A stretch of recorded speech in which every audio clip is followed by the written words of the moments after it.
I wonder if he like normally he's the way he is on the podcast, but he kind of has that the way he wants to express himself in the music is that character Eminem, but in real life he's actually that calm person, you know?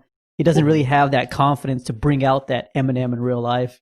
Yeah, and I feel like that's what people usually do with their music, right? Like they take themselves to a place to be able to express maybe like outlet, like it's an outlet for them to be able to kind of get things off their chest and vent and put themselves in sometimes those dark places, sometimes happy places, you know, whatever it is.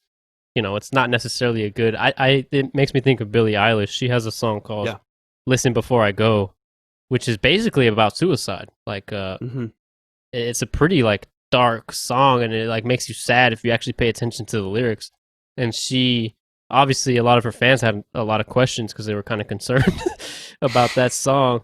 And she said it's not necessarily how I feel or like my story, but it's me putting myself in that place to be able to create this song, you know, like maybe putting herself in the darkest place of her mind to be able to make this song. So I assume that's kind of a universal thing with artists. I know Eminem probably didn't actually intend to kill his wife, but like he was playing into he wanted to. Yes, basically like he was playing into the thoughts. He was playing into the thoughts and playing it out, and he made a song out of it. But I think you're able to express yourself like that with music, you know?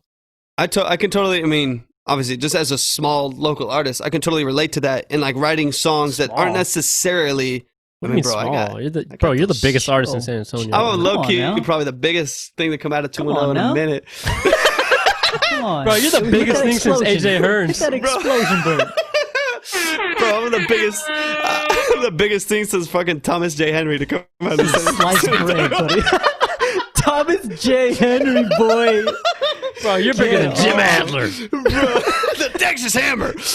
Bro, imagine if Jim Adler had a verse on an Eminem song. It would just like fit so perfectly. Oh, dude.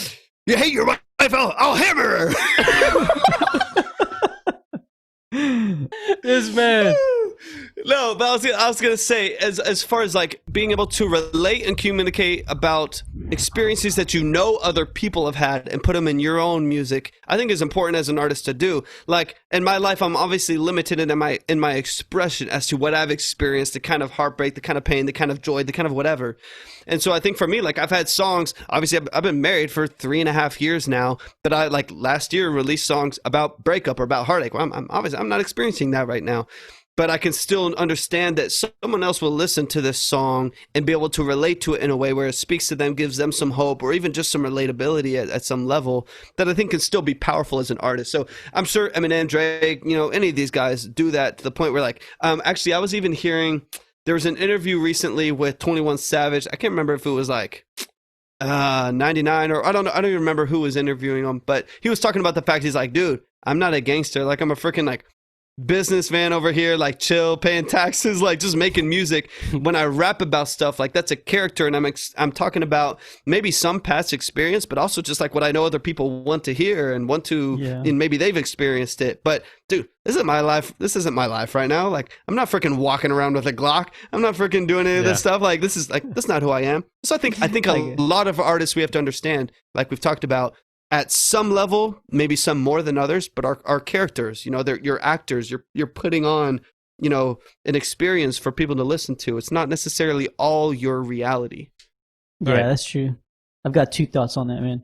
One, that could be pretty dangerous if you're like talking about doing something with some other girl and you're just, you know, you're playing into your character, you're just making a song, and then and your wife's like, "What the hell, bro? That's not me. We didn't do any of that stuff." It's Stacy. Yes.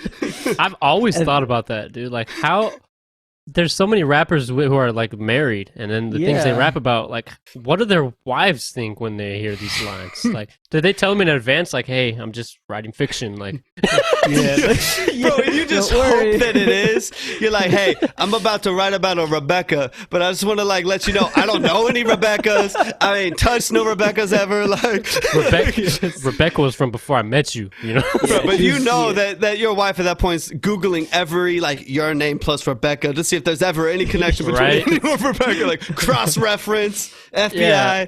It's. I've always thought like I think even from like a young age, like I've always thought that's always crossed my mind. Like, how do people date these guys when they rap about this stuff like on a regular basis and stuff? Like how can there ever be like any trust? You know what I mean?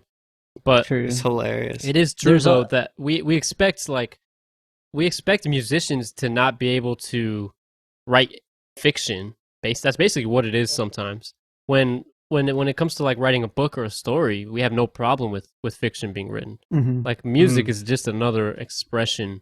Yeah. You know, another way to express your creativity. A lot of music that you hear, you should probably take with a grain of salt because at the end of the day, these people are just writing, you know, like they would write a book or whatever it is. Storytellers. Yep. My other thought was, I don't know if you guys have seen those Genius, the lyric company or the lyric thing is called Genius, but they do interviews with people about their lyrics and stuff. And there's one where I don't know who the artist is, but he's like, Lil Tecca? Just hopped off the jet, just hopped in the Ferrari. He's like, I don't have a license. I don't know how to drive. It's Lil Tecca, dude. Lil Tecca. He goes like, I've never been out of the country or something like. He goes, I don't even know how to drive. Bro. Those are hilarious. I wonder, like, I just, you bringing that up now reminds me of, like, even Forever, where, like, Drake is talking about, like, I don't know, is it, like, G5 or G4 pilots on a first-name basis or whatever. It's like, he was still kind of coming up at that point. Like, he popped off, but it's not like he was worth hundreds of millions of dollars yet. Like, that's kind of crazy. Probably wasn't doing all that much just yet. Like, a lot of the things that these people get their like initial like bonus check from these labels and stuff, and they get their $1 million or something and buy a couple chains, buy some cars or whatever.